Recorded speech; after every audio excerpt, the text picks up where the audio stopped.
Welcome to our channel, where we bring you the most inspiring and life-changing stories. Today, you are about to hear a story that is not just about success. It is about struggle, pain, determination, and the power of never giving up. This is the story of a young boy who had nothing. Not a single penny, not a comfortable home, not even enough food to eat. A boy who lost everything at a young age, who had no one to help him, and who faced hunger, loneliness, and endless hardships. But that boy did not accept his fate. That boy refused to give up. He walked for 2 years, covering a distance of 470 kilometers, with no money, no food, and no shelter. He faced storms, hunger, and exhaustion, but he never stopped. That boy later became the founder of the world's most powerful luxury brand, Louis Vuitton. How did he do it? How did a homeless, hungry boy become the creator of a billion-dollar empire? How did he turn his pain into power and his struggles into success? Everything in this story is true. Every struggle, every success, and every detail. Watch the full story to truly understand the journey from nothing to ultimate luxury. Trust me, you won't regret it. This story isn't just inspiring. It's a powerful way to improve your English. With engaging storytelling, rich vocabulary, and real-life lessons, you'll learn naturally while enjoying an incredible journey. Now let's begin from the very start. In the year 1821, in a small village called Angers, France, a baby boy was born into a poor family. His name was Louis Vuitton, but life did not welcome him with comfort or wealth. From the moment he was born, he was surrounded by hardship. His father, Xavier Vuitton, was a carpenter, a hard-working man who built furniture and small wooden structures. His mother, Coronne Gaillard, was a hat maker who spent her days sewing hats for local women. They worked day and night, yet their earnings were barely enough to buy food. Louis grew up in a tiny wooden house with a leaking roof and cold, damp floors. Winters in Angers were brutal. Snow covered the village for months, and cold winds made life even harder. There was no heating, no warm blankets, and no comfortable bed. Louis and his family had to survive with whatever they had. At a young age, he learned that life was not fair. He did not have the toys that rich children had. He did not go to school like them. Instead, he spent his childhood helping his father in carpentry, carrying heavy wooden planks, hammering nails, and cleaning sawdust from the floor. His hands were rough, his clothes were torn, and his stomach often remained empty. But Louis was different from other children in his village. Even though he was poor, even though he had nothing, he had something that others did not. A dream. Every day, travelers passed through his village. Rich men and women dressed in fine clothes, carrying large wooden trunks and suitcases. Louis would watch them with fascination. Where were they going? How far were they traveling? Who made those beautiful trunks they carried? He had never seen the world beyond his small village, but his heart longed to know more. He was curious, hungry for knowledge, and desperate for a better life. But fate was not kind to him. When Louis was just 10 years old, his mother fell sick. There were no hospitals in the village, no doctors to treat her. Day by day, her condition worsened. One morning, as the sun rose over the hills, Louis's mother took her last breath. She was gone. Louis stood by her grave, silent, unable to cry. His world had fallen apart. His father, broken by grief, became distant and cold. He no longer had the strength to take care of Louis. For the first time, Louis felt completely alone. But in that moment of pain, he made a decision. He would not stay in this village forever. He would not accept a life of poverty. He would leave. He would chase his dream. But how? At the age of 13, Louis had no money, no horse, and no food. Paris, the city of dreams, was 470 kilometers away. It was impossible. Or was it? One evening, as the village prepared for sleep, Louis packed a small bag. He had no map, no guide, only a dream. He did not tell his father. He did not say goodbye to anyone. Before the sun could rise, before anyone could stop him, Louis took his first step on the long road to Paris. He did not know what lay ahead. He did not know how he would survive. But he knew one thing. He could not stop. He walked for hours, then days, then weeks. His feet were sore, his body weak. Sometimes kind strangers gave him food. Other times, he went to bed hungry, lying under trees, using his bag as a pillow. He crossed forests, mountains, and rivers. He worked as a farm helper in small villages, earning food in exchange for labor. Rain soaked his clothes, winter winds burned his skin, but he never turned back. He was tired. He was starving, but he was determined. After 2 years of walking, struggling, and surviving with nothing but determination, Louis Vuitton finally arrived in Paris. But Paris was not the magical place he had imagined.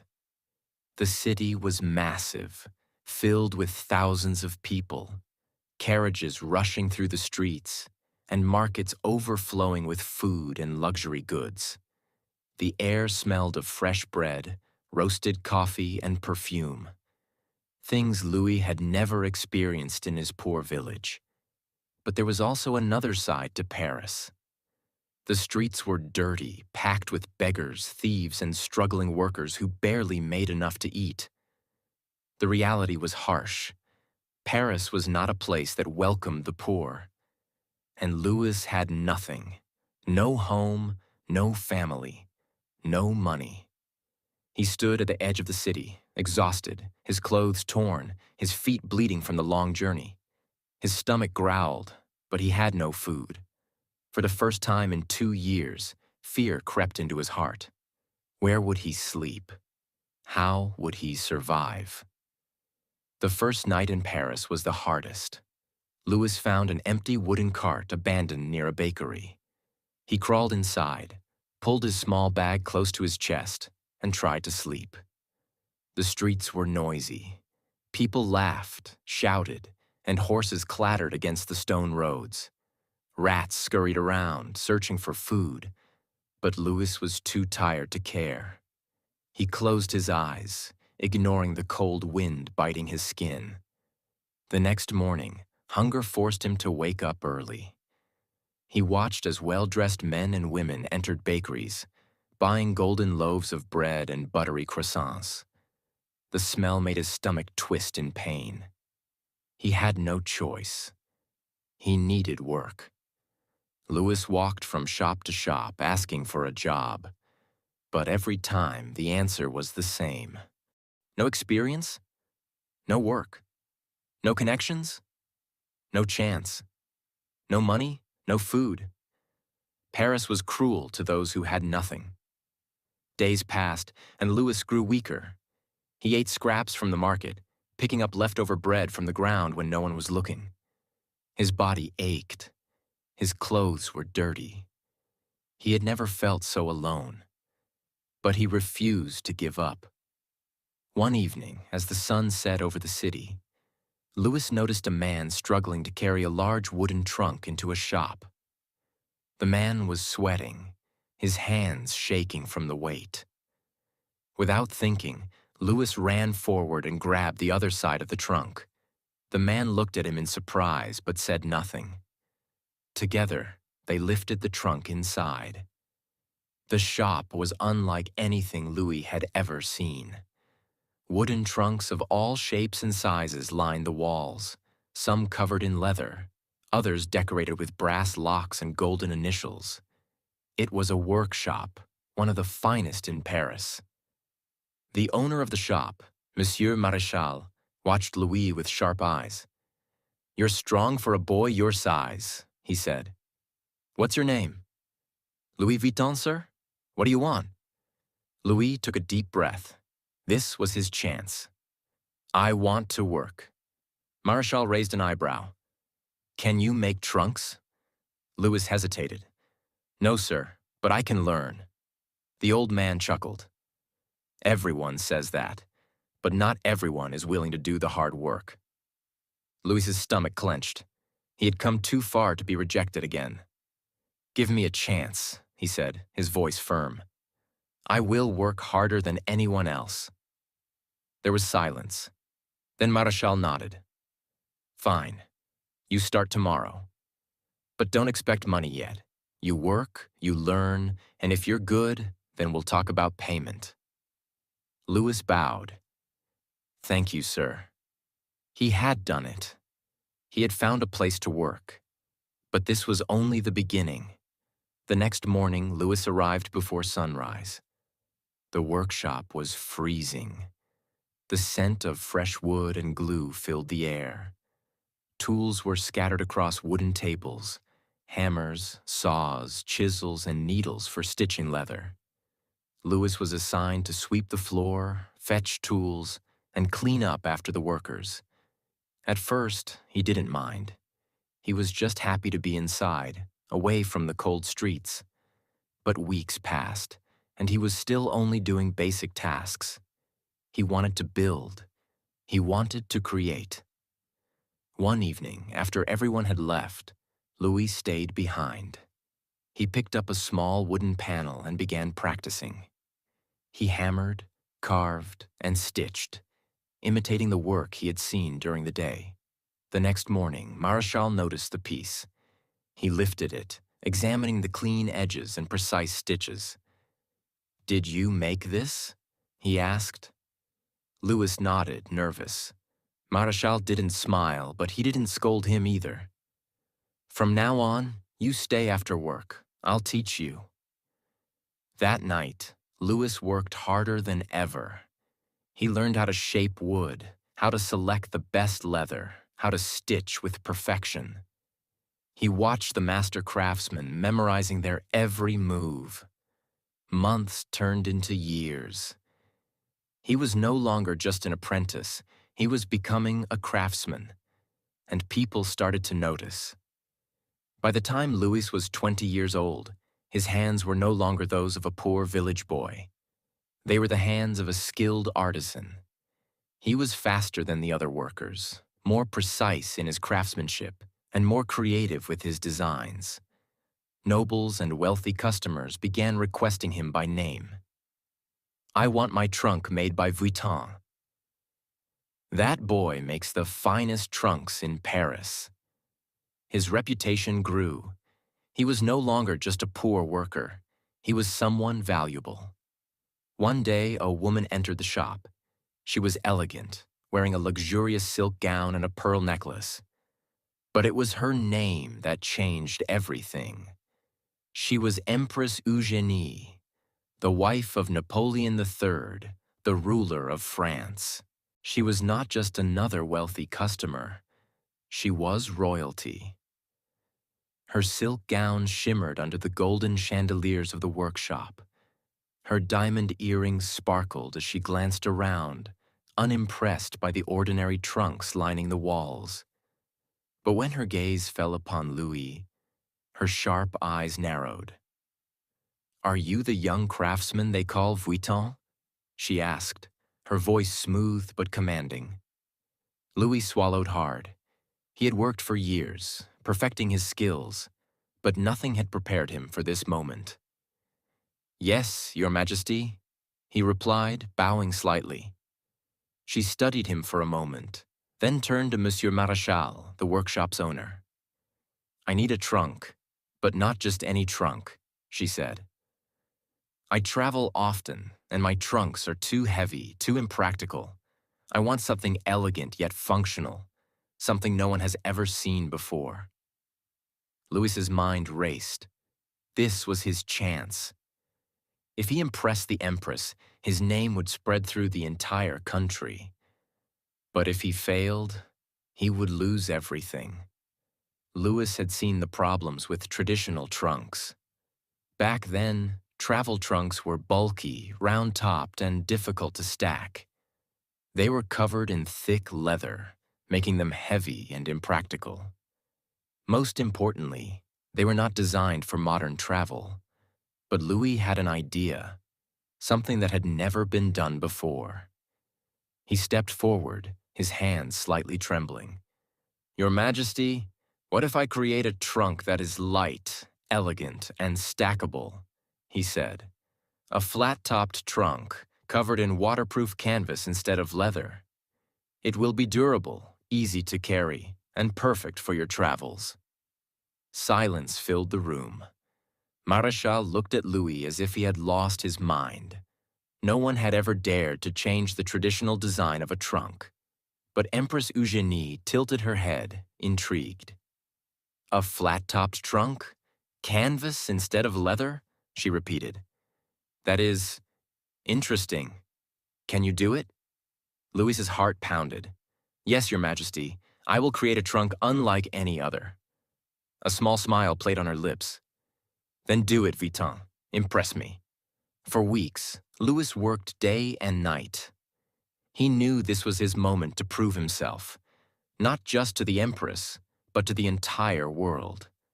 First, he designed the frame. Instead of using the usual thick, heavy wood, he chose poplar wood, which was lightweight yet strong. Next, he replaced the traditional rounded top with a flat surface. This simple change allowed trunks to be stacked neatly, making them perfect for long journeys. But the biggest innovation was the material. Instead of using leather, Louis experimented with a waterproof try-on canvas, a light gray, durable fabric that resisted moisture and stains. It was unlike anything seen before. Days turned into weeks. Louis barely slept. His hands were covered in cuts and glue. He skipped meals, too focused on making the perfect trunk. When the final piece was ready, it was breathtaking. The canvas shimmered under the light, smooth and elegant. The brass locks gleamed, securing the trunk tightly. The craftsmanship was flawless. It was not just a trunk. It was a masterpiece. The day of the presentation arrived. Louis stood in the grand hall of the Empress's palace, his heart pounding. Nobles and high-ranking officials whispered as they glanced at him, unimpressed by the young craftsman in simple clothes. The Empress entered, her gown flowing behind her like water. Her eyes fell on the trunk. For a long moment, she said nothing. Then she reached out, running her fingers over the smooth canvas. She inspected the locks, the stitching, the finish. Everyone held their breath. Finally, she looked at Louis. "Vuitton," she said, "this is extraordinary." Murmurs spread through the room. Marechal, who had once doubted Louis, stared in shock. "From now on," the Empress continued, "you will be my personal trunk maker." It was done. Louis had won the trust of the most powerful woman in France. And in that moment, everything changed. The Empress's endorsement was more than just an honor. It was an opportunity. Suddenly, the elite of Paris wanted Vuitton trunks. Aristocrats, politicians, and wealthy travelers all placed orders. But there was a problem. Louis was still just a worker in Marechal's shop. No matter how talented he was, he would always be under someone else's control. He needed to break free. So, after years of loyalty, Louis made the boldest decision of his life. He left the workshop and started his own business. With the little money he had saved, about $1,000 in today's value, he rented a small space in Paris. The shop was modest, with only a few tools and a single workbench, but it was his. He hung a wooden sign outside: Louis Vuitton, Malatier, trunk maker. It was official. He was no longer just a poor village boy. He was a business owner. Starting a business was not easy. The first few months were brutal. Louis had no employees, no big factory, no safety net. Every trunk he made was handcrafted by him alone. He worked from sunrise to midnight, barely stopping to eat. And then, disaster struck. A massive war broke out in France. The Franco-Prussian War. The streets of Paris turned into battlefields. Wealthy customers fled the city, factories shut down, businesses collapsed. Suddenly, no one was buying luxury goods. Louis's shop, which had been growing, now stood empty. The orders stopped. The money stopped. He was on the edge of bankruptcy. For months, he fought to keep his business alive. He sold some of his tools, cut down on materials, and worked harder than ever. But no matter how much he tried, he was running out of time. If things didn't change soon, he would lose everything he had built. Then, just when all hope seemed lost, something unexpected happened. The war ended. And when peace returned, a new era began. People wanted to travel again. They wanted style, elegance, and innovation. And they wanted Louis Vuitton trunks. Orders flooded in. His shop, which had been nearly abandoned, suddenly became the most talked-about business in Paris. But Louis didn't just rebuild, he expanded. In 1871, he opened a brand new workshop in Agnières, just outside Paris. It was 4 times bigger than his old shop. He hired workers, trained apprentices, and designed new collections. His dream was no longer just a shop. It was an empire in the making. But the world was changing fast. Luxury was no longer just for royalty. It was for the rising elite. While Louis was building his empire in the 80s, his personal life was also changing. He married Clémence Émilie Pariot, a strong and supportive woman who believed in his dreams. She was not just his wife. She was his partner. They had a son, Georges Vuitton, who later expanded the business. But success came at a cost. Louis, obsessed with perfection, spent endless nights in his workshop, barely seeing his family. He missed birthdays, gatherings, and quiet evenings, all while chasing his dream. From the very beginning, Louis understood something most businessmen didn't. If you want to create a lasting brand, you must sell to the rich. But why? The wealthy had power. They influenced fashion, trends, and the desires of society. If aristocrats and high-status travelers used Vuitton trunks, everyone else would dream of owning one too. And there was another reason. Rich customers did not argue about price. They only cared about exclusivity. Louis never tried to sell to the masses. He focused on a few elite clients who were willing to pay top dollar for something unique and handcrafted. This strategy worked like magic. Soon, not only nobles, but also bankers, businessmen, and world travelers started ordering Vuitton trunks. Owning a Louis Vuitton trunk was no longer just about travel. It was a status symbol. Louis Vuitton had built an empire, but his journey ended in 1892 when he passed away, leaving his son, Georges Vuitton, in charge. Before passing away, Louis called Georges to his side and gave him one final lesson. Never sell cheap, never sell to the masses. Our name must always stand for the best. If the world changes, we must change with it, but never lose what makes us special. Georges was young, ambitious, and determined to take his father's vision to new heights. He expanded Louis Vuitton beyond travel trunks, introducing handbags, cutlery bags, and luxury minibars that changed the world of high fashion. As his business grew, copycats appeared. Cheap imitations of his designs started flooding the market.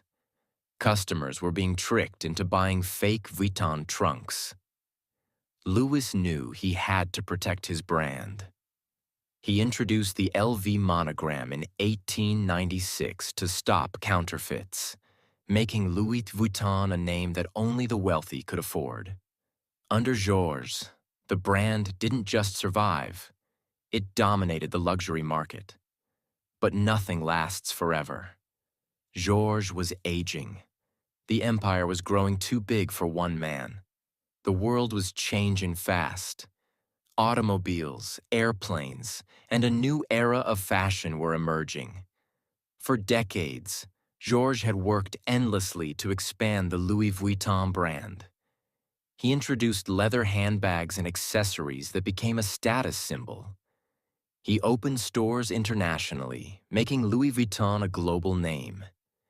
He protected the brand's exclusivity, ensuring that LV remained a luxury reserved for the elite.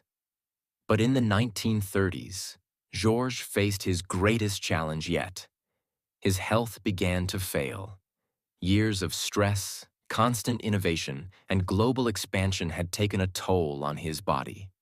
By 1936, Georges Vuitton passed away, marking the end of an era.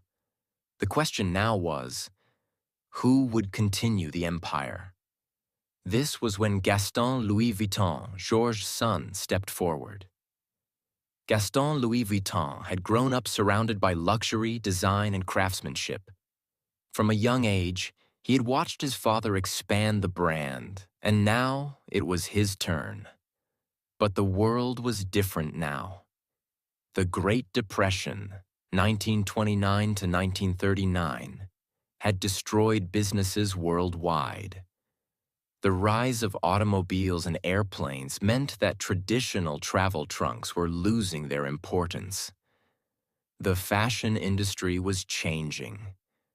People wanted more than just luxury luggage. Would Louis Vuitton survive this new era? Gaston knew that if the company didn't adapt, it would die. So he made bold moves. 1. Expanding beyond travel bags. Under Gaston, Louis Vuitton introduced small leather goods, purses, and accessories. 2. Creating luxury handbags. He focused on high-end handbags that weren't just for travel but could be used in everyday fashion. 3. Innovating in design. He experimented with new styles, making Louis Vuitton more fashion-forward. But before he could push his vision further, World War II erupted, putting everything at risk. During World War II, 1939 to 1945, France was occupied by Nazi Germany. The country was in chaos, businesses were shutting down, and luxury brands were struggling to survive.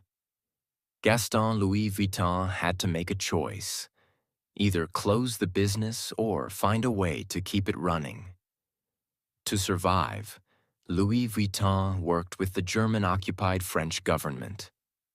This was a controversial decision, and for years, this part of Louis Vuitton's history remained hidden. It wasn't until decades later that reports revealed the brand's ties to the Nazi government. But despite the war, Louis Vuitton survived. And when the war ended, Gaston Louis focused on rebuilding the brand's image. But this wasn't easy. After World War II, Europe was in economic ruins. The luxury market was weak, and people weren't thinking about expensive handbags or designer luggage. But Gaston knew one thing: the rich always find a way to stay rich. Even in difficult times, the wealthy elite still wanted luxury. So, Louis Vuitton focused on exclusive, high-quality products that only the wealthiest people in the world could afford. This strategy worked, and by the 1950s, Louis Vuitton was back on top. During this time, Louis Vuitton introduced some of its most famous handbags, including the Speedy bag, designed for fashionable women on the go; The keep-all bag, a stylish modern alternative to traditional luggage. The Noe bag, originally made for carrying champagne bottles in luxury. Louis Vuitton was no longer just a travel brand. It had become a fashion icon. But Gaston Louis was getting older. Who would take the empire into the next generation? By the 1960s, Louis Vuitton had grown into one of the most respected luxury brands in the world. But the world was moving faster than ever. New fashion trends were emerging. The wealthy class was expanding. Competition in luxury was increasing. Gaston Louis knew the company needed fresh ideas. So he brought in his son-in-law, Henri Racamier, to help modernize the business. Henri was a brilliant businessman with a vision. He believed that Louis Vuitton could become bigger than ever. His goal? Turn Louis Vuitton into the most powerful luxury brand in history. And this decision would change everything. By the late 1970s and early 1980s, Louis Vuitton was already an established luxury brand, known for its exclusive luggage, handbags, and accessories. But it was still operating like a traditional family business. The world was changing, and if Louis Vuitton wanted to dominate, it needed a new strategy, a new vision, and a new kind of leadership. This was when Henri Racamier stepped in. Henri Racamier wasn't a designer, and he wasn't a traditional businessman. He was a visionary. When he took control of Louis Vuitton, he saw one thing clearly. This wasn't just a brand. It was an untapped gold mine waiting to explode into a billion-dollar empire. But there was a problem. At that time, Louis Vuitton was selling only to a small group of elite customers in Europe. It was respected but not yet a global powerhouse. So Henri made bold, risky moves that would change the history of luxury forever. 1. Expanding to the richest markets. Instead of just selling in France, he pushed into the US, Japan, and the Middle East, places where the wealthiest people in the world were hungry for luxury. 2. Raising the prices. Henri knew one thing. The more expensive an item is, the more people desire it. He increased prices to levels that only the rich could afford. A Louis Vuitton handbag wasn't just an accessory. It was a symbol of status. 3. Luxury shopping experience. Louis Vuitton stores were no longer simple shops. They became palaces of luxury where customers felt special. Every store had private shopping areas, champagne service, and VIP treatment. But this was just the beginning. Louis Vuitton wasn't trying to sell to everyone. The brand targeted the top 1% of the world. The millionaires, billionaires, celebrities, and royalty. This was why they introduced limited edition bags, exotic leather products, and even private made-to-order collections. Some of the most exclusive Louis Vuitton products included crocodile skin handbags. Some LV bags are made from real crocodile leather, which makes them extremely rare and expensive. Prices for these bags start at $50,000 and can go up to $100,000 or more. Python and ostrich skin bags. These bags are handcrafted using python, ostrich, and other exotic skins, making them not just accessories but collector's items. Custom mini bars and cutlery bags. Louis Vuitton even introduced luxury mini bars and cutlery bags for the ultra-rich, designed to be used in private jets and yachts. These items could cost hundreds of thousands of dollars. Unzippable travel trunks. One of the most iconic LV products is the custom-made travel trunk, which can cost up to $500,000 depending on the customization. But there was one problem. When a brand becomes too exclusive, counterfeiters start trying to copy it. As Louis Vuitton's popularity grew, fake LV bags flooded the market. In the 1980s, knockoff versions of Louis Vuitton handbags were being sold on the streets of Paris, New York, and Tokyo. This was a huge threat to the brand's image. If everyone had a Louis Vuitton bag, it wouldn't be special anymore. So Henri Racamier launched one of the biggest anti-counterfeiting campaigns in history.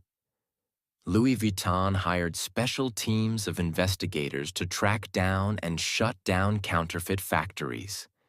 They worked with governments to pass strict anti-counterfeiting laws. They introduced special security features in their products to make them harder to fake.